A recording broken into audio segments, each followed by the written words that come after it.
there was all that stuff, all that patronizing stuff on the radio in Hungary from the race engineer about Lando, do the right thing for the team. You know, if you want the team behind you for the championship, this is the thing to do.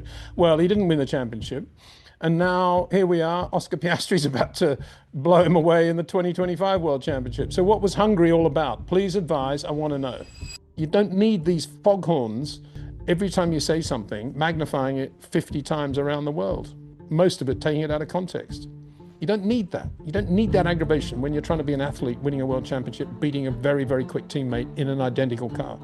You don't need that distraction. If Max was in the other McLaren right now, he'd be eating Oscar alive, in my opinion. I think those two guys have got different skill sets at the moment, but neither of them are at the level of a Max in that car. And that's why Max is still doing what he's doing in a Red Bull, which is, you know, not even as good as a Mercedes around Canada. Hello and welcome to another episode of the F1 Hour. With me as always, the legend that is Mr. Peter D. Windsor, the goatiest of all F1 minds to have ever goated. How are you doing, good sir? I'm a little bit tired, Cameron, but I'm okay, buddy. Thank you. Thank you. Good man. As is customary, Mr. Windsor, Yeah. What do you make the biggest story out to be from this weekend's Canadian Grand Prix? Well, the final execution of Zak Brown's master plan. I guess, you know, what else can you say? We've been waiting with bated breath ever since he hired Oscar, you know, who's a quicker driver than Daniel at that stage of Daniel's career, to see what the master plan is in this situation. And we haven't really seen, to McLaren's advantage, we haven't seen too often a situation where they are nose to tail, one of them slightly quicker than the other, the quicker one's behind, and they're on the same, basically on the same tires with the same tire life. We haven't actually seen that situation very much. And here we are, you know, Zak's master plan came into play and it ended in a massive shunt. So what can I say?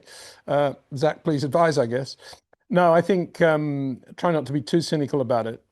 I think Lando's shunt and his, spending too many laps behind Oscar anyway. I mean, you'd never see a Nigel Mansell doing that, would you? Sort of sitting there for 3 or 4 laps, even though he was quicker, darting around in the tow and the DRS, not actually making a positive move. But what we saw from Lando there, and then the shunt, has to be seen in the context of Lando racing that hard, wanting to have 4th place in the Canadian Grand Prix, and there's Oscar in front of him. We have to see that in the context of about a year ago, Lando saying, oh yeah, Oscar, yeah, no, if you want to win the Hungarian Grand Prix, let me slow down and give you the win. I said at the time, when Lando did that this would be a seminal change for him in the way his stature was at McLaren, and as he would be as a racing driver, because you never, ever do that. Not in that situation. There are others when it's absolutely nose to tail stuff and you've got an agreement on the track. Yeah, okay, I'll let him pass for a few laps. If it doesn't work, I'll repass him. But not when you've got a pit stop and it's a long thing separating the two instances. There's no way you give a win away like that. I mean, this show, I said at the time, you know, everybody said, oh, Peter, you're getting so worked up about this. I'm so worked up about it, still am, because wins are very hard to come by. You should never, ever take them for granted. Look how hard Lando was racing to finish 4th in Canada. And yet he gave a win away in Hungary last year. It's just ridiculous. So that's my take. You know, all things come back. And there was all that stuff, all that patronizing stuff on the radio in Hungary from the race engineer about Lando, do the right thing for the team. You know, if you want the team behind you for the championship, this is the thing to do. Well, he didn't win the championship. And now here we are, Oscar Piastri's about to blow him away in the 2025 World Championship. So what was Hungary all about? Please advise, I want to know. Go on then, Mr. Windsor. Let me ask you the question this way. Around Lando and Norris, there's been a lot of chat. I was watching a Drive to Survive episode during which Lando said, I'm not going to change my personality. People keep saying that I'm too self-deprecating, I'm too open and honest, I speak too much truth too often, too frequently. Lando said that doesn't matter. All personality types can win Grand Prix and championships. Therefore, what do you make of that, Peter? Does Lando now need to change? Because Nico Rosberg reached out and said, listen, I can help you. I see the same mental fortitude of lack thereof in you that plagued me until 2016, and I can help you. And apparently Lando didn't even respond. Does Lando need to make a change, Peter? No, I don't think he does. I think he's absolutely right. He is a very good guy. He's a true sportsman. He's a very nice person. and he's got a good heart and soul, I think. And we saw that after the race. Immediately, he took responsibility for the shunt, and immediately, one of the first things he did was to go to shake hands with Oscar and say, "Nothing to do with you, mate, all my fault." And I thought that was outstanding, and I think that's absolutely great. And I love the way Lando is as a person. My point is not that he needs to change. I don't know what Nico Rosberg is on about there. My point is, he just needs to live in his own bubble and not get involved in anything else that's going on other than the world of Lando Norris. Continue to be the person he is. Of course you have. Continue to be the driver you are. Nothing wrong with any of that. He's a very fast racing driver, capable of still winning the world championship. But he's got to isolate himself from all the Oscar Piastri side of the garage. That's my point. And maybe it's been misunderstood when I've said this, but that is specifically my point. He's got to see Oscar Piastri as his greatest rival. He can't see him as his teammate at McLaren in this glad, happy team, where everybody sits around having parties and celebrating when one of them win a Grand Prix. He's got to be the guy that wants to win every Grand Prix from McLaren. Of course, he will say, well, of course I do. But he needs to do more now. He really needs to create a bubble around him. And part of that, as I say, is getting rid of social media and all that brand stuff that's going on. But he shouldn't change his personality. Of course not. And he shouldn't change the way he drives. Of course not. He's a great guy, and I'm really glad we've got him around. I mean, and the Nico Rosberg thing, I find a little bit hypocritical, to be honest, because Lando's never been like that. Lando is a very nice person, a good person, and I think he cares about people, and I think he respects others, and that's a very, very nice side of Lando. And the last thing Lando needs to do is start thinking about his personality and wondering if he should change it. He's a great guy. Don't change anything, Lando. Just isolate yourself. Get rid of all the social media. Isolate yourself from everything that's going on at McLaren and see Oscar as your major rival. And that's what you should have been doing from day one, and certainly not throwing away wins as you did in Hungary last year. There's a question though, Peter, and again, Mm. you might disagree vehemently in this, but there's a question around the most frequently occurring personality traits in an F1 driver champion. And I would argue that if you went back across the 75 years, that there's not too many of them that look and feel like Lando, that not many of them are too nice. More frequently occurring is the ability to get your elbows out, the ability to not care, like you've said, about anything outside of the cockpit and the F1 bubble. Why? Because they want to win. Nothing more complicated or simple than that. And I think Lando, change probably isn't the right word, but you said it last time we spoke, didn't you, Peter? He just needs to become a racing driver. Nothing more simple or complicated than that. And I'm not sure at this point in time, as at June 2025, that Lando's prepared to do that. And I think that's why we're seeing and still more mistakes of the unforced variety. Well, yeah, but let's put the mistakes to one side, because that's not really what we're talking about at the moment. We're talking about personality and whether Lando should take Nico's advice and not be a nice guy anymore. Again, I have to disagree with you, because for every Ayrton Senna or Michael Schumacher, there's been a Jackie Stewart or a Jim Clark or a Mario Andretti. And they're all really good people. They were even at their peak, when they're winning races, totally focused, very kind, good people like Lando. So this whole personality thing is complete nonsense. And I think Lando is a gift to Formula One, because he's a good guy and he brings a lot of stature in terms of ethics. And Formula One should not take that for granted.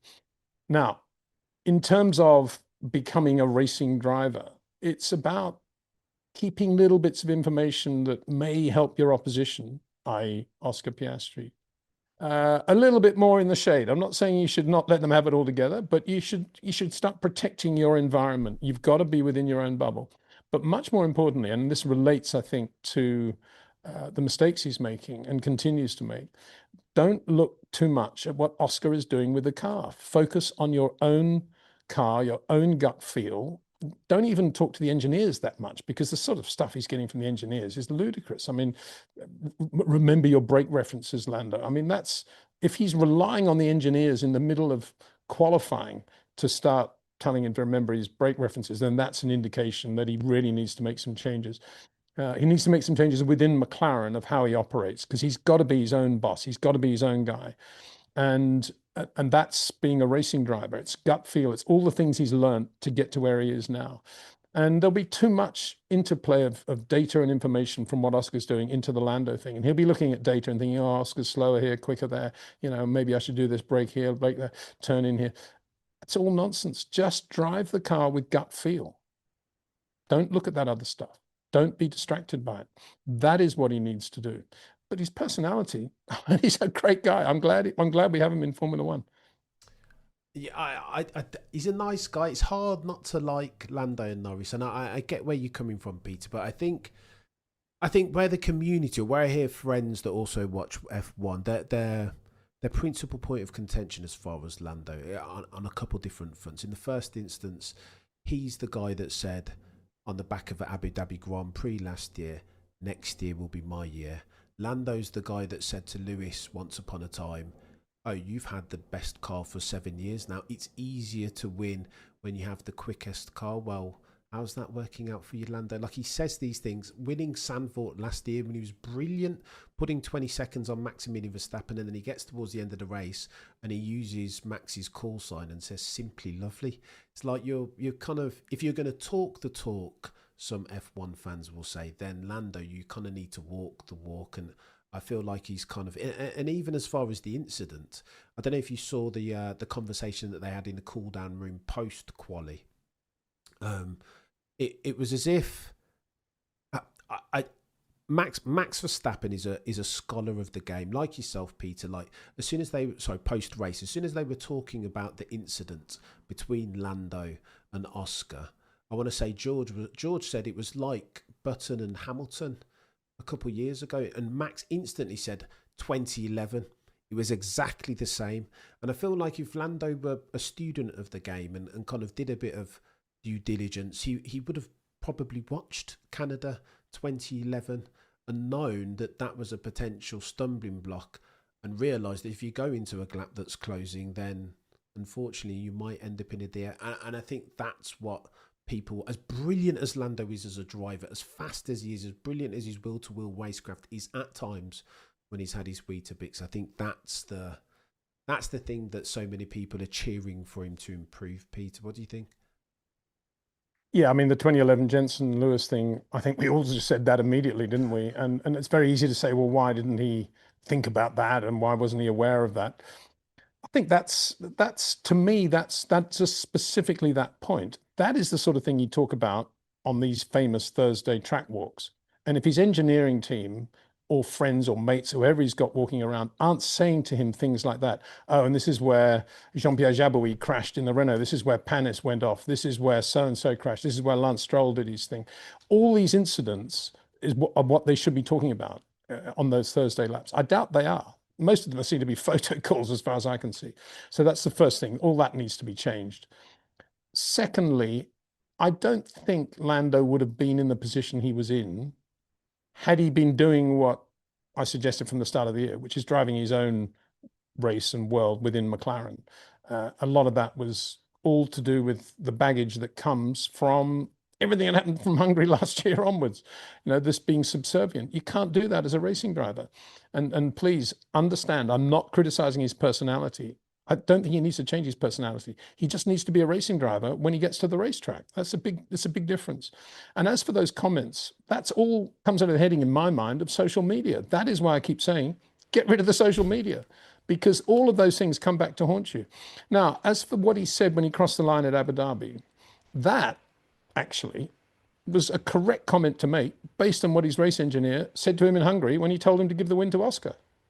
Okay, we didn't win it this year, but the whole team will be behind you for next year, Lando, for sure, for what you did in Hungary. That was the biggest thing a racing driver can do in his life, is throw away a win like that. So we're all behind you for 2025. And I think there was a little bit of Lando thinking, right, okay, guys, this is my year now coming up because of the sacrifice I made in Hungary. Yeah. I don't blame him for saying that. I would have said that. I think it was quite ingenious of him to say that. Not disingenuous, if you see what I mean. I think it was a very clever thing to say, because it would have made the team think, well, the Oscar Piastri side of the garage would have thought, well, I'm not sure about that. But then, Hungary's Hungary. And I don't blame Lando for saying that. Obviously, social media then magnified it out of all proportion. And I repeat my point. Get rid of all the social media. You don't need these foghorns, blowhorns, whatever you want to call them, every time you say something, magnifying it 50 times around the world, most of it taking it out of context. You don't need that. You don't need that aggravation when you're trying to be an athlete, winning a world championship, beating a very, very quick teammate in an identical car. You don't need that distraction. What you need is gut feel and get on with it and be a racing driver. But don't change your personality. Be who you are. Yeah, yeah. Make good points, Peter. I feel like it's a long road uphill, like the gradient of the hill climb that Lando needs to make if indeed he's going to win a championship now is I don't want to say it's mission impossible, but with Oscar Piastri in the form that he's in now, as robust as he looks, as consistent as he's performing, Oscar Piastri's got to be the favourite, right? If you're betting your mortgage, Peter, it's got to go on Oscar, right? Of course, he's got the points advantage, he's got the momentum, he's got the confidence, and he's got a great personality that enables him to have this bubble that I've been talking about that Lando needs. He's got this bubble around him, and he may appear to be a really nice, cool guy, and he is a nice, cool guy. But believe me, he doesn't allow outside stuff to come in and change the way he thinks about anything. The only thing, as I said in my video last night, was that in one of the live streams, I was asked if I thought Oscar might ever help Lando at all now in this situation, or he's just going to be focused 100% on the championship. And I said, I thought that in a situation exactly like the one we saw in Canada, when it wasn't for the win, Lando was a little bit quicker, tires were 2 laps newer, Oscar was in front, Lando was behind. I thought Oscar might, in that situation, for political reasons, actually make it easy for Lando to get past him, and therefore earn a massive number of internal McLaren points to take him into the second half of the championship. If he did that, they would all think, wow, what a cool guy. In reality, he wouldn't have been giving too much away. All he was doing was making sure both cars finished the race, giving more points to Zach for his Constructors' Championship. And yeah, it was a minor position. And I thought he would do that because that's quite a politically adept thing to do. But he didn't. And I don't actually blame him for not doing that, because the Jack Brabham side of him came out, which is head down, racing driver, Aussie grit, no way anybody's going to pass me, which is also a great trait that he has. So, it was an interesting little test in that little cameo, I thought, in the race at that point. He's here to win championships, is Oscar. His demeanour speaks to it. He's not looking to mess around. In only his 3rd season, by the way, Peter, which is worthy of note, right? He's accelerating, expediting for his learning curve at unprecedented rates. I think he's... I'd say this if I'm comparing and contrasting Oscar, that between this season and last, Oscar has done what I expected Lando to go and do, which was to go away and work on his Achilles heels, the defensive posture off the line. As for Oscar, it was all about tyre management and race management. It felt like qualifying was a weakness, and it feels like, Peter, between now and then, he's gone away and he's done his homework proper, and he's now firmly the favourite for the Drivers' Championship. Well, of course, he's the favourite for the Drivers' Championship. He's leading the championship, so that's not in any way trying to be cynical, but of course he's the favourite for the championship. But I thought it was interesting in Canada that actually Lando looked better around Canada than Oscar in the McLaren, and on a circuit where there aren't that many corners for McLaren to get any sort of advantage, and they were kind of neutralised by the nature and the layout of the track. All of a sudden, they didn't have too much that was better than a Ferrari or a Mercedes or a Red Bull. I thought it was interesting in that situation that Lando was actually getting more from the car than Oscar. Of course, he made that mistake and it all went away in qualifying.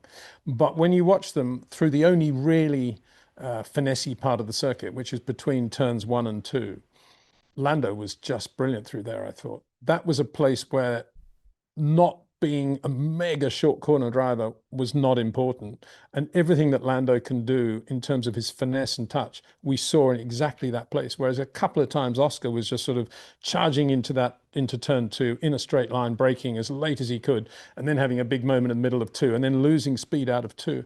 And Lando was always on him there. He was really good through there. Obviously, then Lando had other issues, but it was an interesting comparison, I thought. And what you're saying about Oscar and his homework and everything else, his homework to me appears to be, let's make this as safe as possible. We'll go in as wide as I can now. I'll lean on the rear, which is the safest way for me to drive the car. I've got great car control. I'm not going to play around with the front end of the car too much. I'm just going to do what I do well. And we saw a lot of that. And he started to, and he was obviously overheating the rears more than Lando was.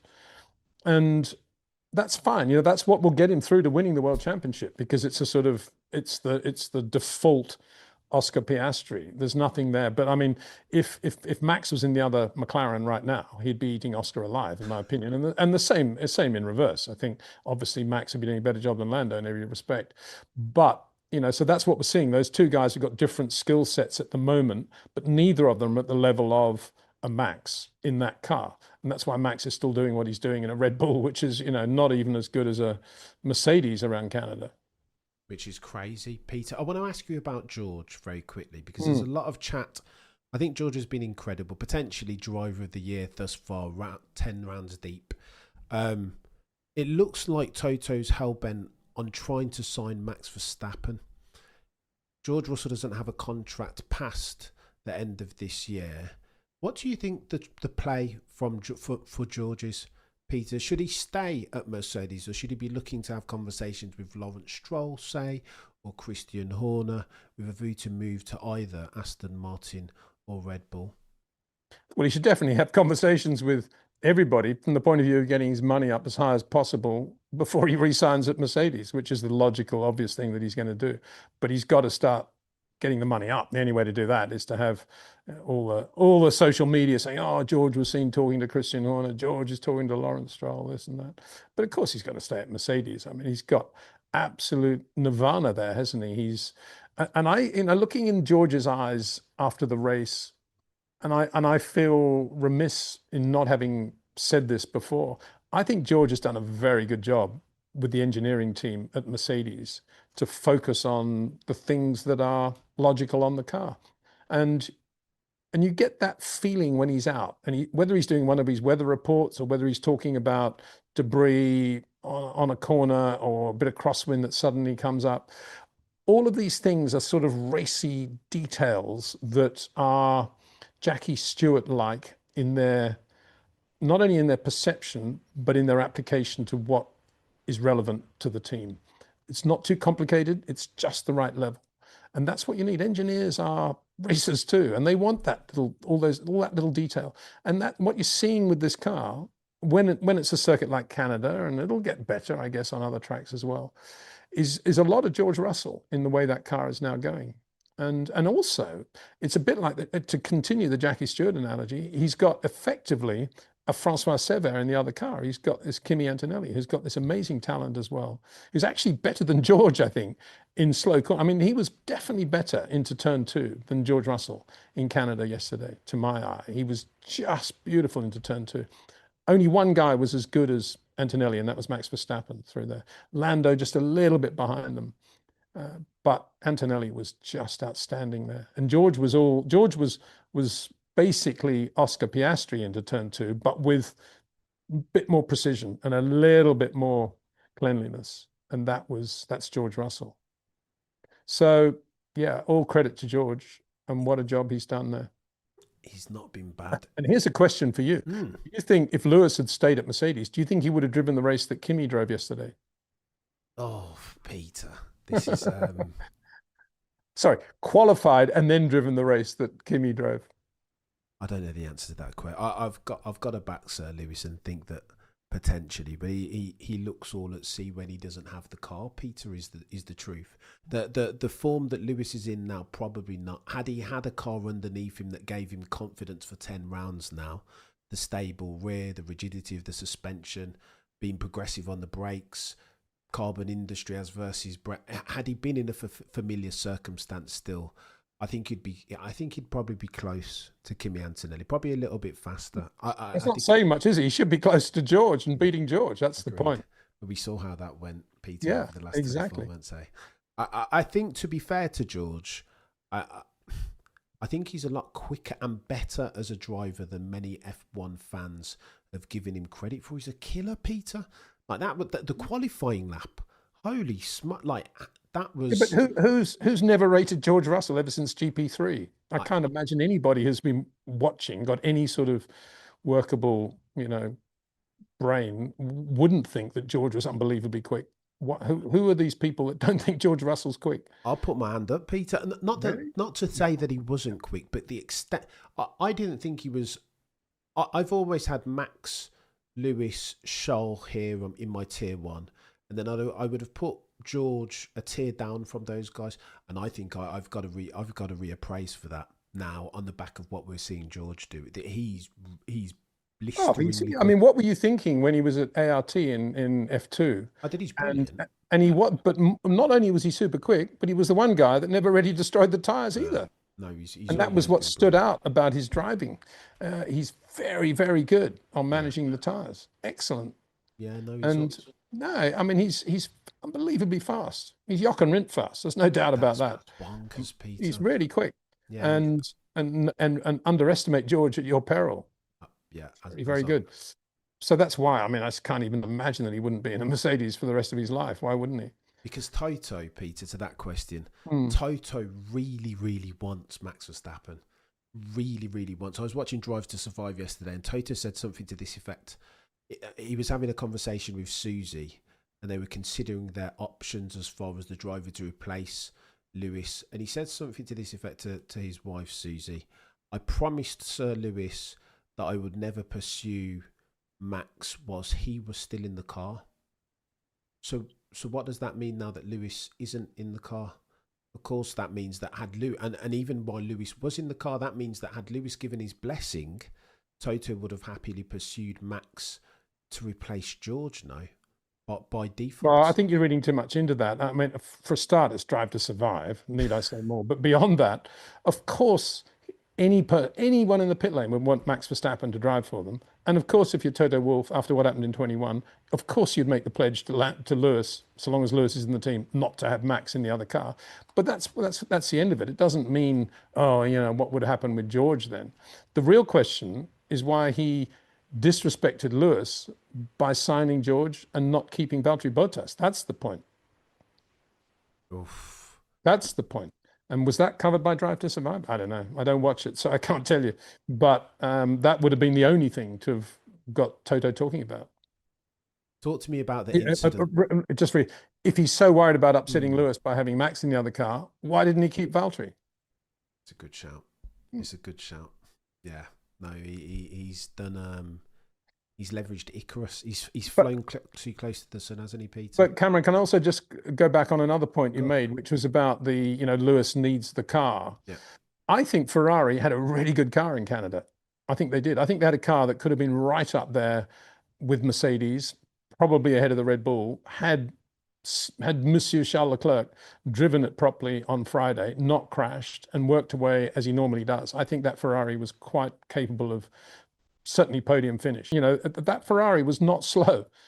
Once they realized how good the hards were on Lando's car, Charles got his finger out and he was right there with him. If you look at his lap times, he was very, very good. He was very annoyed when they brought him in early. He had a lot more left in the tires. So that was an indication of how good the Ferrari was and how poor the job was that the drivers did over the weekend. Yeah. Ferrari drivers, that is.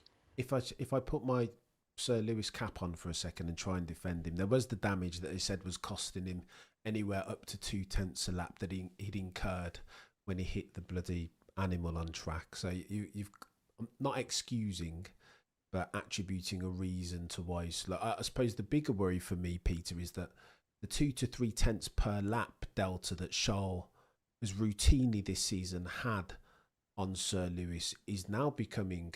It's more than a habit. I almost expect it in qualifying. Now, Lewis was quick in qualifying, right? Fair play to him. Well, he was quicker than Charles. Yeah. He wasn't as quick as that car, I think, could have been. Wow. And you say, well, what evidence do you have for that? Well, my evidence is finally when we saw what it could do in the race. That's my evidence. And it was a quick car. And there's no reason why that Ferrari wouldn't have been quick around Canada. There aren't a lot of corners to trouble it for a start. And it's quick in all the things that Canada offers. As I say, the whole weekend, the minute Charles had that shunt on Friday, that should have been the moment when Lewis thought, right, He's out of the program for the weekend. This is going to be a Lewis Hamilton Ferrari weekend. And you know, to me, Lewis was disappointing in qualifying. I'd love to have seen Lewis even further up the grid than he was. I mean, he was scratching with the sort of Hadjar group, wasn't he? Again. Oh, gosh, Peter, why do you couch it in those terms, Mr. Well, Windsor? you know, he was. Sad times. It is sad. Yeah, it is. You know, and Lewis again was not driving as Lewis Hamilton, as we know Lewis can drive in terms of style, and that's something that I just don't understand. I don't know why Ferrari aren't getting him to do more there. And you know, when he was complaining about how the back end kept stepping out going into the first chicane on Friday, sorry, the last chicane on Friday, and could they solve the problem? I'm surprised nobody got on the radio and says, well, you know, try turning in a little bit earlier and not using the rear so much. Oof. He's of late, I think, Peter. You said it last season at the end of. I think of late, Lewis has, at the age of 40, he kind of needs more familiarity around him as far as the handling of the car. If he doesn't have the confidence in the rear, then he's got no chance. If he can't be progressive on the brakes, and it's Brembos now and not carbon industry that he's used to, he's not there. You're not going to get 110% of Lewis. You'll get 80% of him. And I think that trait's only become more prevalent as he's kind of gotten older. And I think they need to, if they're going to get the best out of him, if they want to see some sort of payback on their $90 million or however much they're giving him, I think they need to not necessarily build the team in his image, but give him the tools using which he can optimize for his racing circumstances. Well, of course they do, and that goes back to the bigger problem of they spent too much time, money, and effort signing Lewis, and not enough time, money, and effort signing Adrian Newey, which was what they needed. They didn't need Lewis; they needed Adrian, and they got Lewis. Yep, big success story. They got Lewis Hamilton. We should congratulate Ferrari on winning Le Mans, whatever that means. I don't know. So many drivers I've never heard of, with good drivers as well, paired in that funny series these days. All these guys that bring in the money, and so many different categories and cars. But very pleased to see Robert Kubica winning Le Mans. That should be a nice CV thing for him, and equally great to see Yaffaye winning too. He should have been in the Formula One. He should be doing a lot of Formula One testing at Ferrari. I think he's really good.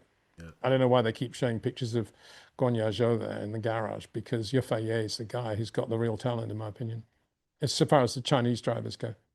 Yeah. No, speaking of drivers who should be in F1, Felipe Drugovich was driving Le Mans instead of being in that Aston Martin car. Yet again, Peter, what do you think the future holds for Lance Stroll? Can you see him in an Aston Martin past the end of this 2025 season? Don't know. I just don't know. I don't understand people, families, money, things like that. It just doesn't make any sense to me whatsoever. So I can't really comment. You know, if I was Adrian Newey, the last team in the world I'd want to work for would be Aston Martin. So, you know, you're asking a guy that has no feel for that team at all. Sorry. Fair play. Fernando Alonso is of a similar opinion. It sounds like he's going to be on his way to Alpine, having conversations now with his old mate and manager, I think still, Flavio Briatore. I wonder who's going to be in that seat instead of Fernando, though, Peter. Well, the obvious one will be Max, won't it? You know, if Max has a few more Spanish Grand Prix events going on this year, and Adrian's there taking him out to dinner, telling him how wonderful the car's going to be, and the Honda engines again, and Lawrence is paying him, you know, 3 billion or whatever it's going to be, then fair enough, you know, go to Aston Martin. You might as well. Yeah. It's the obvious thing to do. I mean, it's a prime drive. If Adrian Newey is doing the engineering on the car, then it's a prime drive, and Max would be crazy if he's lost interest completely with Red Bull not to go there. I don't think it'll be a money thing, actually, knowing Max. I think it'll be more wanting to be with Adrian and probably with Honda. He wants to win, doesn't he, Mr. Yeah. Verstappen? Of course, every racing driver, well, not only wants to win, but every racing driver wants to work with Adrian Newey.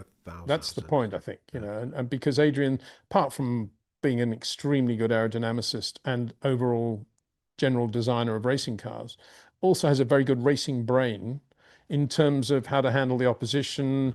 I mean, if he was at McLaren now, I'm sure he would be doing a very good job with Lando Norris and getting him, I'd like to think, exactly what I've been saying. Focus on your own bubble. Forget about all this rubbish. Get on and do your own thing. Gut feel. You're good enough. You can do it. Don't worry about what Oscar's doing with turn in or breaking points or this or that. Do your own thing. And I think we'd see some of that. Mr. Windsor, talk to me as we Mm. round third base about Mm. the incident of the race between Maximilian Verstappen and George Russell. Mhm. The safety car incident that some say was reminiscent of Abu Dhabi brake test. 10 car lengths adrift of the safety car was one George Russell. You said in your video yesterday that you knew that it wouldn't be investigated further, that they wouldn't hand out any penalties. Why did you think that, Peter? Because it happens all the time, doesn't it? I mean, it's so easy to say, as George did and Mercedes did, oh, well, we're just braking, accelerating, weaving as you do. If Max is so close that he suddenly has to move to the right, that's his problem. And he did pass me anyway. So that was, I mean, how can you in any way reject that argument? The only way it could be rejected would be if it was the Montoya Schumacher shunt coming out of the tunnel at Monaco when they were behind the safety car or whatever they were doing was very slow and they touched. But as long as they don't touch, I think it's very difficult for someone in Red Bull's position to protest. I think it was actually a poor show that Red Bull did protest that. I think it was wrong to do so because there was no way they were going to win it. And I think it was a sort of knee-jerk reaction to everything that happened in Spain. And we saw the beginning of that in Canada anyway. I think in Spain they were very embarrassed internally. They should have been if they weren't, but they should have been very embarrassed by their own strategy, team, and calls that were made, particularly obviously to tell Max to give the position back. But I imagine they were probably very annoyed by the FIA publicly saying we were never going to ask Max to do that. And because that's quite unusual for the FIA to do that. I thought it was a great thing, and I think we should have more visibility and more clarity, and it was a good thing. But I imagine Red Bull thought, we don't need this. We don't need the FIA making our problem worse by saying that publicly. And so when we got to Canada, there's Derek Warwick saying on social media or whatever he was saying it on, that he felt the penalty on Max when he collided with George was justified. You would imagine the FIA would take no action whatsoever at this point because Derek's just agreeing with everything the FIA have done in Spain. I mean, he was absolutely correct to say that. I don't think there's anything wrong with Derek Warwick saying that publicly myself. I mean, they may have small print. You're not allowed to make comments, in which case, obviously, he's a naughty boy and you get your wrist snapped. But at the end of the day, to suspend him from the Canadian Grand Prix weekend thereafter, I think was massively wrong. I think a bit like I was saying, Formula One should appreciate the character and the sportsmanship of Lando Norris. I think Derek Warwick is a treasure, and he knows more about Formula One and probably about driving in Formula One than everybody in the FIA put together. And for them to wrap him on the knuckles like that, I thought was absolutely ridiculous. And then to replace him with Enrique Bernaldi. Nothing wrong with Enrique. He's a good guy, but I mean, famous for holding up David Coulthard for 2 laps at Monaco with blue wave flags all those years ago in the Arrows. Excuse me. Replacing Derek Warwick. I mean, come on. And so that was all wrong. And I think that I'm only guessing now, but I imagine Red Bull triggered that and went to the FIA and said, look, Derek said this about Max now. He's saying the penalty was justified and the stewards shouldn't be talking like this. And so the FIA felt obliged to do something. And then, at the end of the race, I guess, they felt obliged to have another go just to show that, they're on the ball and they know they're looking at every little thing that every driver's doing and the whole George Russell thing and will protest. I can only imagine it was driven by Red Bull. And I think they're missing a trick here. I don't think they should be doing that. I think they should be backing away, staying calm, and just getting on with it. That's my view. I'm disappointed that Red Bull did that. To the Derek Warwick point, Peter, many Max Verstappen fans will say that you can't prove beyond reasonable doubt that Derek Warwick is acting in a way that's objective or subjective. Like it's hard to. None of us are close enough to the circumstance to say that. But when Derek Warwick says something like he did about Max Verstappen's penalty, that he was right to get one for monetary value to a gambling website, can you forgive people for questioning Derek Warwick's objectivity then? Is that something that an FIA steward should be doing, or is that the realms of a pundit, do you think? Well, I think, as I say, if the small print of his letter of agreement or whatever it is they have to sign to be an unpaid steward, driver steward, as far as I know, only expenses paid.